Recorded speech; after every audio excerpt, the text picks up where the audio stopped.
You know, if I got to do that to, you know, if I got to sell my soul, if I got to do this to get bigger, I'm just not that dude. And I don't have anything against other brothers that did it. If you notice, I'm not bringing up no names because I know they all did it for their reasons. That's just not my style. That's just not something I'm doing.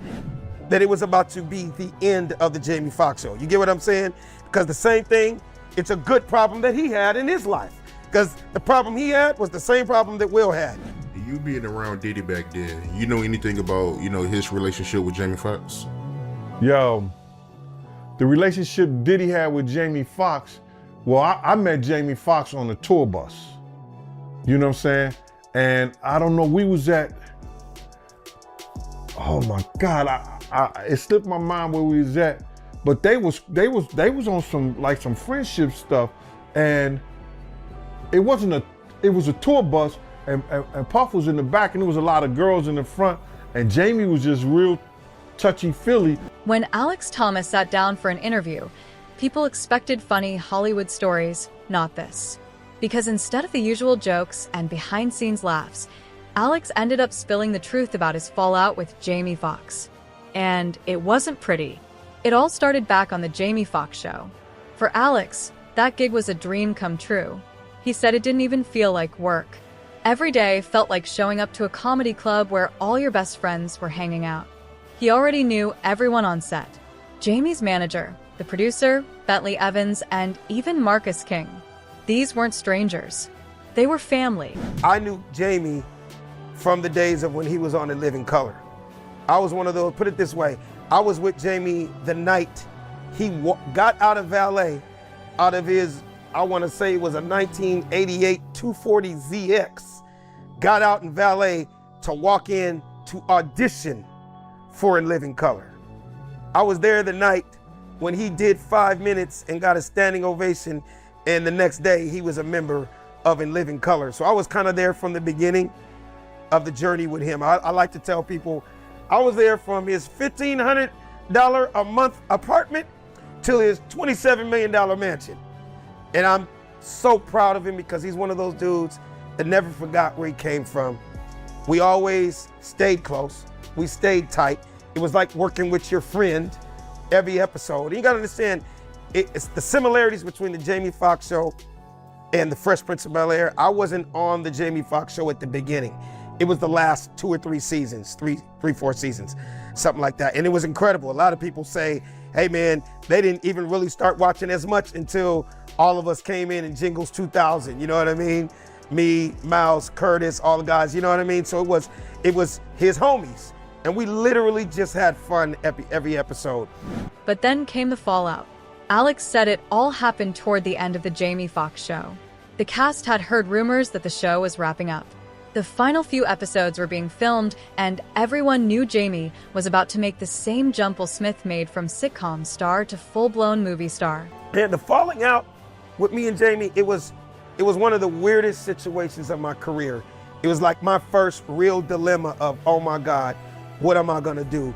This is a blessing, but another blessing just happened to come on the phone. You know what I mean? So long story short, it was the end of the Jamie Foxx show. Like, we got wind that this is about to be the last episode or few episodes. So yeah, so in a nutshell, I was a regular on the Jamie Foxx show, right? And I forgot, I mean, I stopped counting how many episodes I was on, but there were some huge episodes that I was on. And I want to say I got the call from Dr. Dre maybe with 2 episodes left. But we knew that it was about to be the end of the Jamie Foxx show. You get what I'm saying? Because the same thing, it's a good problem that he had in his life. Because the problem he had was the same problem that Will had. Okay, you have become so big now that it's now time for you to be a movie star. So exact same thing what happened with Will Smith, and I was there. I got to see it. I was sitting in the dressing room when they walked in the script for Independence Day for Will. You get what I'm saying? Like, this dude's about to go from here, right, to out of here. You know what I mean? And that's why cut to Independence Day ended up being one of the biggest movies of all time at that time. That dude was literally ready to become a super box office star. It was time for him to move up. You know, it's almost like in comedy where you go from clubs to auditoriums to theaters to arenas to stadiums. It was like that for them. So in Jamie's case, it was basically the end of the show. That's when Alex got the call that would change everything. Dr. Dre, yes, that Dr. Dre called out of nowhere and said, "I'm about to go on tour. I want you to host it." Alex was confused, but he went along with it. He goes, "I want to do something that had never been done before." And I was like, "What is that?" He's like, "I want a comedian to host a huge hip hop tour. It's gonna be the biggest tour of all time." And I was like, "Oh, really? Who's gonna be on it?" He's like, "Man, Ice Cube, you know, NWA, you know, there'll be Snoop Dogg, the East Siders, you know, Warren G, Dub C, and the new kid, his name is Eminem." And I'm like, Eminem was fresh, brand new, but blowing the hell up. I'm like, "Oh, this sounds like this gonna be huge." He's like, "Man, 30,000 seats, every single city in America. I want you to host this." I was like, "Okay, so when are you starting?" He like, "Thursday." I was like, "Thursday?" Thursday? He's like, "Yeah." I'm like, "I'm on a TV show, Dre." He's like, he just cut straight to it. He's like, "How much that paying you? What you getting paid a week?" And at that time, the Jamie Foxx show was big for me. I was getting $5,000 an episode, right? For a young up and coming dude. This is, you know, 20 something years, 25 years ago. I'm like, "I gotta get it." He was like, "I'll double that." I was like, "So what time am I going on stage Thursday?" "How long is the drive?" "Where is the first city?" And the first city was Chula Vista. I'll never forget. Chula Vista, San Diego. And now I have a dilemma. And my dilemma is, the bottom line is, no concert on the planet is bigger than any TV show. All right? I don't care how big your concert is. TV show hits whatever, hundreds of millions of people all over the world. You get what I'm saying? But I had to weigh it out, man. 2 more weeks of $5,000, or damn near make $500,000, $300,000-$400,000, the most I've ever made in my life, on a 40-city tour around America. You do the math. He took the gig, and that's when everything between him and Jamie started to crack. Alex left the Jamie Foxx show abruptly to join the Up and Smoke tour, a move that shocked everyone on set. To many, it looked like he abandoned the show right before the end. But to Alex, it was a once-in-a-lifetime opportunity. He said the tour changed his life. It was the most money he ever made. It led to his first house and even landed him a role in the movie The Washington. But Jamie Foxx, he didn't take it well. I went out there, killed it on stage in front of 30,000 people. He's like, "You ain't even got an audition. You got a role." So not only was it the most money I'd ever made doing stand-up on a rock star level, but now I got a movie out of it and I bought a brand new house. Jamie was upset, like, you know, because I became really a part of the Jamie Foxx show. But he ended up understanding. Alex admitted it was a weird moment in his career. His first real dilemma, because on one hand he respected Jamie, but on the other he had to think like a businessman. And when the math came down to 2 more episodes or a career-changing tour, the choice was obvious. Still, Jamie didn't see it that way. Not at first. According to Alex, things between them got tense, and what happened next only made it worse. Somewhere around the 25th stop of the tour, Jamie Foxx showed up unannounced. He'd heard the stories how Alex was hosting the biggest hip-hop tour in America, how he was making more money than ever, and how his name was starting to buzz on his own. And when Jamie saw it with his own eyes, 30,000 people screaming while Alex owned the stage, he was shocked. 30,000 people. I ripped the roof off that joint, and he was proud of me. He's like, "Hey man, you stood up, you had to do what you had to do." You know what I mean? And basically that was squashed. It never came to like F you or F you and I don't like you, you ain't. No, it was a business move I had to make. Now I'm gonna be honest with you, and I've never told anybody this. I believe that if I was a part of the Jamie Foxx show from the beginning. And we were like, had guaranteed 4 more seasons on the WB, I would have said no. I would have had to respectfully say no to Dr. Dre, right? Because TV's bigger than me going anywhere live. You get what I'm saying? But things happen for a reason. Ended up being the biggest tour in hip hop history. And at that time, it was the biggest DVD in hip hop history. I had did something that had never been done. No comedian was going on stage in front of 30,000 people every night. You understand? The most I had went up in front of was when I would open up for Damon Wayans or Mark Curry or Jamie Foxx back in the day, 5,000. 5,000 was a great sellout for any comedian in the early, like in the 90s. But for me to go from 5,000 people to 30,000 people, do you understand how huge that was? And then you gotta understand, I tell people like this, I'm the only one on the show every single night in every city in America that the people did not come to see. My name wasn't on the bill. You saw Eminem, you saw Dr. Dre, you saw Snoop, you saw Ice Cube, you saw Warren G, you saw the East Siders, you saw Mac 10. They didn't put me on the billing, but it was a great surprise to the audience, because even Dre and Snoop came up to me one night and they were like, cuz, you killing it, cuz. Like, they know you, cuz. I was like, no, I got a little startled myself. Alex said the tension didn't turn into a full-blown fight, but it changed everything between them. From that point on, things were never the same. Jamie had gone from being a big brother figure to someone who treated him like competition. And for Alex, that was the part that stung. He'd looked up to Jamie, been there since in living color, supported him through his rise. But one career move was all it took to make Jamie turn on him. In interviews, Alex never badmouthed Jamie outright, but the frustration was obvious. He called it one of the weirdest experiences of his career. That moment when loyalty clashed with opportunity. He said if the show had been guaranteed for more seasons, he would have stayed, but it wasn't. And in Hollywood, every show ends eventually. You're only as good as your next gig, Alex said. Still, fans couldn't ignore how this story painted Jamie Foxx in a different light. To some, it sounded like Jamie couldn't handle someone else from his circle shining without him. And to others, it proved what many insiders had quietly whispered for years. Jamie Foxx might be talented, but he doesn't always play nice when the spotlight shifts. This is something Gene Deal has also corroborated, saying Jamie Foxx isn't what he seems to be, especially considering his close friendship with Diddy. This is something Gene Deal has also corroborated, saying Jamie Foxx isn't what he seems to be, especially considering his close friendship with Diddy. You being around Diddy back then, you know anything about, his relationship with Jamie Foxx? Yo, the relationship Diddy had with Jamie Foxx, well, I met Jamie Foxx on a tour bus. You know what I'm saying? And I don't know, we was at,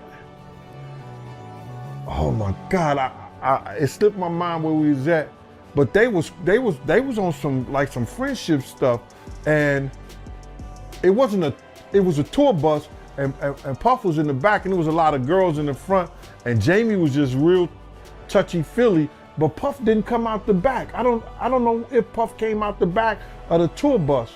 You understand? And Jamie went back there for a minute or so, then he just came out, and he was all touchy-feely with the girls, and I'm looking at this dude like, wow, this dude kind of like touchy-feely with these girls, and he don't even know them. They know him because he's Jamie Foxx, but he didn't know them, so I don't really know their real relationship or how close they was. I didn't meet Jamie Foxx and really have a conversation with him until I was at his house, and I was with Scott Storch. So I don't know how close they was and how close they wasn't. But when I met and I had a conversation with Jamie Foxx, it was about, he was talking about people coming out there to California in show business, and the rappers and the singers and stuff like that, and they get connected with the gang members, and the gang members have a whole different ideology. And he was telling us that people mess up when they get with the gang members, because their ideology and what they want out of them is totally what they looking for, whether you use them for security or whatever. And then this time we was at his house and Scott Storch was doing some beats and doing some music for him.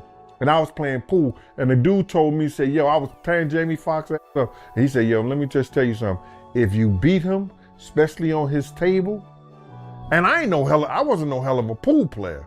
I was damn good. I was good, but I was no hell of a pool player. I'm sitting up there playing. The dude said, yo, man, if you beat him, you gonna have to beat him all night. Or he ain't gonna let you go home. I said, what do you mean he ain't gonna let me go home? That's right. Gene Deal claimed that Jamie would ask him to stay for the night if he took a liking to him. And me and Scott had been out all day, so I scratched on the 8-ball, and he called that a win. So I said, good, all right, I scratched on the 8-ball. I did that shit on purpose so we could leave. But him and Diddy relationship, and I see what they saying about what happened, and I really want to hear the full story about what's going on with him and Diddy, and if he really said, and it showed that Diddy, poisoned him, or he's the reason why he got sick that night. I want to hear that for myself, but I know it's trending on the internet, but I don't know how true it is. I don't know their relationship as far as other than he was cool enough to get on the tour bus, fill up the girls and go to the back room and chill with Diddy, then come out, fill up the girls and leave.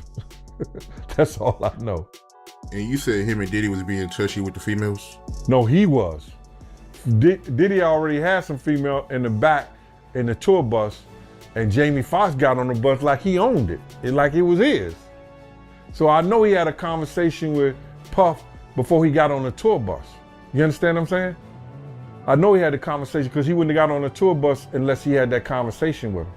He wouldn't be able to go to the back unless he had a conversation with him. Alex Thomas didn't mean to expose that side of Jamie, but it caught on, and many people started coming out talking about how Jamie was actually secretly gay thanks to the way Hollywood had controlled him and abused him. It seems that after years of speculation, the truth is starting to become a lot clearer. How you feel about the gay rumors surrounding Jamie Foxx? What I think about the gay rumors is that's Hollywood, man. You know what I'm saying? That's how they get to the top. I've said it 1,000 times, man.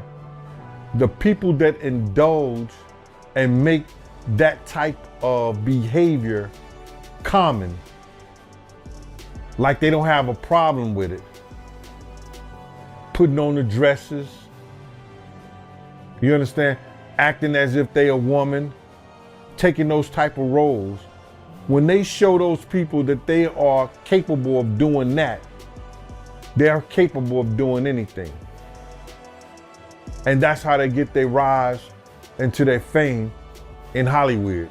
Alex Thomas himself has been in Hollywood long enough to know that success always came with strings attached. But even he wasn't ready for what hit his phone one afternoon, a 6-figure movie offer from one of the biggest directors in the game. The only problem, the role was gay. Have you ever been offered a gay role? Wow, that's crazy you asked that. That actually happened to me right after we came out of COVID.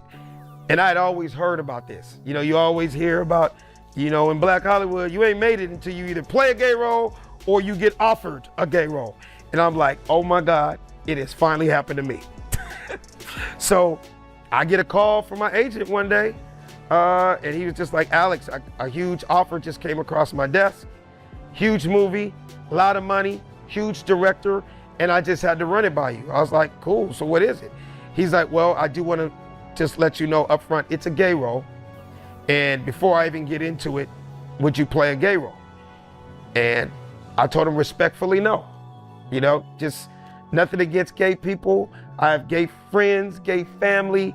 I know gay people, but just personally, that's just not something I'm trying to do. I have 2 young Black sons, and I'm their example, and that's just not something I want to do, right? He goes, respectfully. He goes, but can I ask you a personal question? I said, yeah, no problem. He said, what is it about Black men or the Black culture? Why are you guys so homophobic? And I'm like, well, I can't speak on behalf of everybody else. I'm just speaking on behalf of myself. It's not something I want to do as a Black man with 2 young Black sons. You know what I mean? And a beautiful wife and a daughter. That's just not something I want to portray. But the pushback came quick. His agent asked him why Black men were so homophobic, like it was about hate.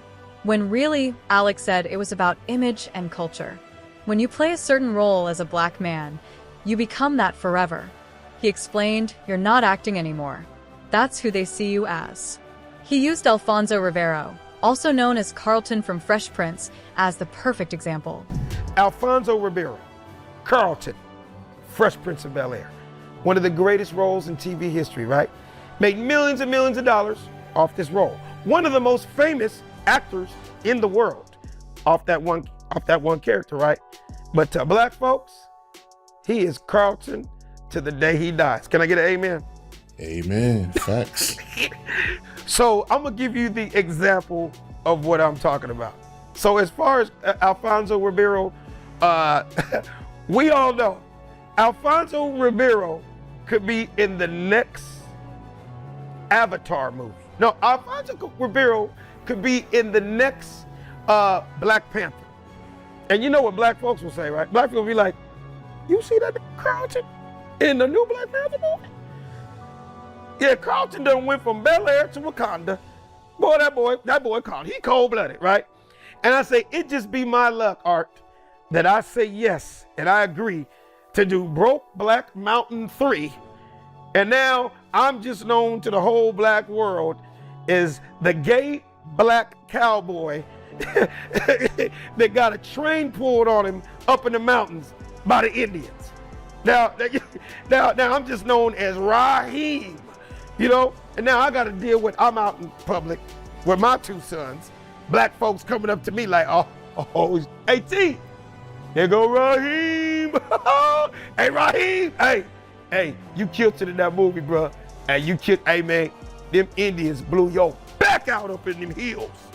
But they tore your ass out the frame, bro. It was funny, but behind the joke was something serious. How easily Hollywood could turn a single role into your identity, especially if you're black. And when Alex found out the role came with a 6-figure check, he still said no. Money don't mean nothing if you lose yourself. He said, integrity don't come with a price tag. That moment, turning down a dream check for a boundary, reminded people of another Hollywood survivor who couldn't say no to playing the game, Jamie Foxx. That were constantly engaged to come and party with Jamie because everyone knows he likes transgender women. He went after my Gigi. Want to know when we met all up together, when they met my Gigi? Go ahead. At a party at Park. It was the second inauguration for the Obamas, and I was there as a guest at the party, like I was at the first inauguration. And I brought Gigi with me, and Jamie had his eye on her. And Breon asked me if it was cool. And I said, everybody here is grown. Gigi was quite catnip. I mean, if you look at her, she's amazing. But I never let her fake it. I never let her pretend to be a woman. But I always insisted that she behaved like one. The transgender girls that I took care of and I looked after who were in the business or worked with the business or clients held in the business, I always demanded that they think highly of themselves. They had keys to my house, so on the nights where they couldn't go home and they didn't trick enough money, they didn't have to keep tricking, you know? Come to the house. Food will be on the stove. Don't die tonight. Because a lot of them end up in dumpsters. So yeah, you know, Jamie done a lot. The naked basketball games that he hosted. I mean, everybody knew. And there's no point in me hiding it now because his fate has been sealed. And that's where Alex's story hits a nerve, because for every star who made it out clean, there are 10 who didn't. When Alex Thomas talked about the casting couch, he didn't flinch. Do you believe in a casting coach? I've heard all about it. I've been on, I couldn't even lie to you, thousands of casting couches, because that's just part of being in this business. Oh, and yes, it's real. But I think the thing that saved me is because I'm a real LA dude first. That counts for a lot. You gotta understand, I'm in a business where 95% of all my peers came from other places. Let's just stick with comedy. So many dudes, I don't have to mention their names, you know them all. They all came from other cities to come to Hollywood to get rich and famous. I always like to say, they flew here, I grew here. You understand? So my set of morals and where I came from kind of shifted and applied to when I got to Hollywood. Like a question I get a lot is, how you been in Hollywood all these years and never get caught up in the whole drugs and alcohol and all that crazy stuff, right? Simple answer, man. I had people that overdosed in my family. I grew up in South Central LA. I saw how cocaine was killing families and you know, whole households, and I had it in my family. I had people that overdosed. The last thing I'm gonna do is when I got to Hollywood, do some that can kill me. Then he explained something that hit deeper. Weak men and weak women get tested in Hollywood. They'll test you to see how bad you want it. And for those who give in, it's a trap. Sure, some people sleep their way to the top, but it never lasts. You might make it for a minute, Alex said, but you'll get used, run through, and replaced. Happens every time. So you don't just get ran up and ran through. Because I've seen a lot of girls go that route. You know what I mean? Those chicks end up just getting f***ed over. Same thing with the dudes, and f***ed over. So it all depends on, you know, what route you're trying to go. A lot of people say that's probably why it took me so long. A lot of people say, man, maybe you would have been bigger if you hadn't went that route. Oh, well, I don't know, because I didn't go that route and I never will. So I don't feel bad about that. You know what I mean? I like having my integrity. I like being able to sleep at night and like, hey, God has a route and a plan for everybody. You know what I mean? And for the fact that it's over 30 years and I'm still here, fly, fresh, relevant, still in the game, doing what I love to do, never having to have a regular job, that's a blessing in itself. So selling your soul in Hollywood, that's a real thing then, in a sense. Oh, absolutely. 1,000%. 1,000%. And there's people that are willing to do anything. But see, you gotta understand, I'm one of those dudes back to, I was that little dude that even when I wasn't famous, even when I wasn't on TV, even when no one knew my name, I was always that dude that had a mouthpiece. And I know how to make the girls laugh and have a good time. And it is quite sad how things have turned out for the likes of Jamie Foxx and black artists in Hollywood in general. Do you think there's an agenda against them? Let us know in the comments.